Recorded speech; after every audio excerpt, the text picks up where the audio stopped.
अधिवक्ता साथियों, आप सभी लोगों को हमारा प्यार भरा नमस्कार। जैसा कि हमने आज के ही सुबह 3 बजे लगभग रिकॉर्डेड लाइव वीडियो में बताया था कि जैसा घटनाक्रम रहा वैसा स्क्रीन रिकॉर्डर के माध्यम से हम एक बार आपके सम्मुख हाजिर होंगे।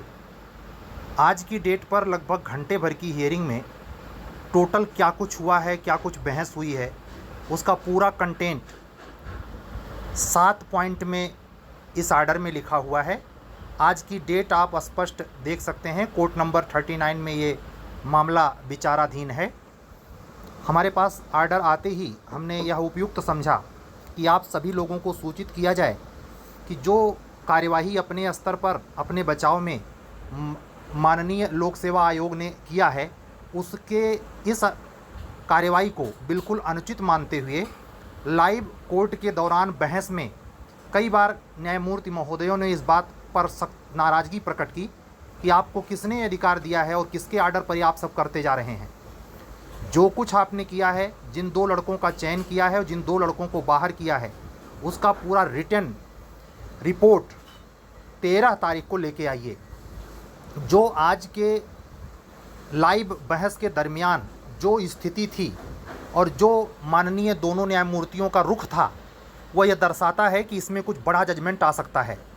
एक बात बड़ी मार्केट है जो ओरली कही गई, वह यह थी कि अगर ऐसा हम चाहें तो हर वैकेंसी में जो क्रमशः 2018, जो क्रमशः 2016 और 2015, 2012-13 में भरी जा चुकी हैं, उनकी पड़ताल कर दें, आज उनकी रिपोर्टिंग कर दें और आज की जांच पड़ताल बैठा दें, तो ऐसे 2-4 लोग तो हमेशा अंदर बाहर हो जाएंगे। ये कोई तरीका नहीं होता है। तो जो चीज़ें कही गई हैं और उसके बारे में पूर्ण विवरण यहाँ आप अभी नहीं पढ़ पाएंगे क्योंकि ये आर्डर नहीं है। असल में आज घटनाक्रम के तहत जो कुछ हुआ है और जो एक दबाव बना हुआ है बच्चों का भी माननीय उच्च न्यायालय के इन डबल बेंच पर, और साथ ही बहुत सारे ऐसे निर्दोष बच्चे, खास करके वो दोनों बच्चे जिनका चयन अस्वीकार किया माननीय लोक सेवा आयोग ने बदले हुए रिजल्ट में, वह भी बिल्कुल अस्वीकार है। ऐसी स्थिति में मुझे जो आप लोगों को मेरे द्वारा दिया गया रेगुलर वीडियो, जो लगभग 8 दिन या 7 दिन पहले का रहा होगा, जिसमें मैंने इस बात के लिए गहरी नाराज़गी स्वयं अपने मन मस्तिष्क के आधार पे कही थी कि क्या तमाशा बना के रखा है और कैसे आर्डर को अपने आप डिफेंस में, कमीशन का विधिक सेल कैसा है, कमीशन को सलाह देने वाले वकील साहिबान किस मिट्टी के बने हैं और क्या सलाह दिए जा रहे हैं, और अगर सलाह दिए भी जा रहे हैं तो वो जो कमीशन की एग्जीक्यूटिव बॉडी है जो रिजल्ट तैयार कर रही है, खुद घोषित कर रही है, खुद अपने ही जजमेंट को, अपने ही एलिगेशन को अपने द्वारा कोर्ट बनकर खुद ही डिसाइड कर दे रही है, ऐसा सरासर अन्याय इसको कैसे माननीय उच्च न्यायालय बर्दाश्त कर रहा है। जो मेरा एक ज़बरदस्त निराशापूर्ण आशंका थी, उस निराशा को आशा में बदलते हुए आज माननीय न्यायमूर्तियों की डबल बेंच ने बहुत सकारात्मक रुख दिखाया है। आप लोग भरोसा रखिए, 13 तारीख भी एक अच्छा दिन है और असल में ये राहु का दिन है। 3-1-4 हो सकता है जो कसर हम लोगों की लंबे समय से चल रही है और जो इस बच्चे के साथ घोर अन्याय हुआ है, जिस बच्चे के वजह से इतना बड़ा भ्रष्टाचार उजागर हुआ है, उससे अपना मुंह कमीशन ढक नहीं पा रहा है। असल में यशपाल का पर्दा एक एकांकी है, इंटरमीडिएट में प्रेस्क्राइब्ड है यूपी बोर्ड में। अगर आपको नहीं पता है तो आप नेट पे सर्च मार देंगे, वो एकांकी पढ़िए कि कैसे जलालत में आदमी अपनी लाज बचाता है। जो उच्च वर्गीय जीवन जीता है और गरीबी उसके अंदर घुसती है तो महिलाएं तार तार हो जाती हैं, लेकिन सामने पर्दा जरूर टंगा रहता है। कुछ उसी प्रकार का पर्दा टांगने की कोशिश माननीय लोक सेवा आयोग के द्वारा की जा रही है, जिस पर्दे से आर पार सब कुछ दिखता है। उनको समझना चाहिए, गलती स्वीकार करनी चाहिए और बड़े स्तर पर क्रांतिकारी निर्णय लेने चाहिए। ये तभी संभव है। मैं इसी ऑडियो वीडियो के माध्यम से, जिसमें मैं व्यक्तिगत अनुपस्थित हूँ, ये रिकॉर्डर है, जिसमें मैं ये अपील करना चाहूँगा अपने अग्रज या जो प्रभावपूर्ण एग्जीक्यूटिव अधिकारी गण बॉडी है, उनसे अपील, एक अनुरोध है, रिक्वेस्ट है कि आप इस पर बहुत ज़बरदस्त कार्रवाई करिए।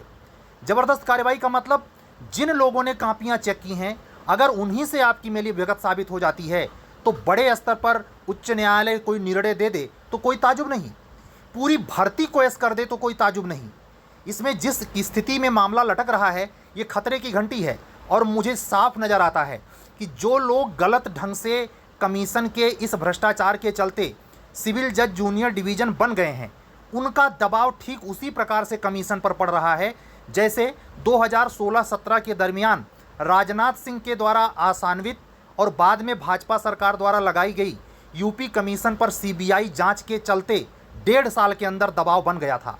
लेकिन वो अफसर जो गलत ढंग से, भ्रष्ट ढंग से एपीओ, पीसीएसजे, पीसीएस ऑफिसर बन जाते हैं, वो मोटा रकम पहुंचाते हैं, ऐसा मुझे साफ लगता है। उसी की वजह से सीबीआई जांच ठंडे बस्ते में चली गई। इसमें भी ऐसा ना हो, इस बात के लिए पूरी आशंका है। लेकिन पहली मुश्किल तो कमीशन के सामने यह भी है कि वो कैसे ये साबित करे कि हम दूध के धुले हैं, या हमसे जो गलती हुई वो जेन्युइन गलती नहीं, एक ऐसी गलती थी जो मिस्टेक बस हो गई। वो मिस्टेक साबित नहीं हो पा रहा है, कम से कम आज की डेट तक। और आज की डेट में जो कुछ सुनवाई है उसका विवरण इसमें संक्षिप्त रूप से लिखा गया है। मांगा है माननीय उच्च न्यायालय ने कि आप 13 तारीख को पूरे रिटर्न में सारे ब्यौरा लेके हाजिर होइए। जो पढ़ना चाहे पूरा आर्डर पढ़ सकता है, उसको पढ़ने सुनाने का कोई मतलब नहीं है। ये आर्डर फाइनल नहीं है, आज की कार्रवाई की रिपोर्ट कार्ड मानिए इसे और इसको पढ़िए। 13 सितंबर को डेट लगी है। आप लोग उम्मीद बनाए रखेंगे कोई स्ट्राइक, कोई मूवमेंट, कोई हिंसक शब्द का प्रयोग कहीं नहीं करेगा। दोनों संस्थाओं के प्रति हम लोगों का अपार स्नेह और श्रद्धा भाव है। हम लोग उसी के विश्वास के तले हमारी परीक्षा संस्था है। लेकिन हमें निराशा तब होती है जब ऐसे संस्थाओं में कुछ करप्टेड लोगों के चलते पूरा कमीशन और कुछ करप्टेड लोगों के चलते माननीय उच्च न्यायालय ऐसे धुंध के जद में आ जाता है। ये धुंध बहुत गहरी हो जाती है, कभी कभी ये स्मॉग का रूप लेती है, कभी कभी जानलेवा हो सकती है। ऐसे बच्चे जो निर्दोष ढंग से चयनित हैं, उनका चयन अगर किसी कारण से क्वेस होता है तो उनके ऊपर एक वज्रपात जैसा है। जिन्होंने 2 साल का संघर्ष किया है, हर पड़ाव को जिया है और हर पड़ाव को सेलिब्रेट करने की स्थिति के पहले बहुत संघर्ष किया है, उस बच्चों में वो बच्चे जो श्रवण कुमार पांडे जिन्होंने याचिका लगाई है और जिनके चलते इतना बड़ा जजमेंट आया है, इतने बड़े भ्रष्टाचार का पता चल पाया है, ये अपने आप में ऐसे खाली ना चला जाए।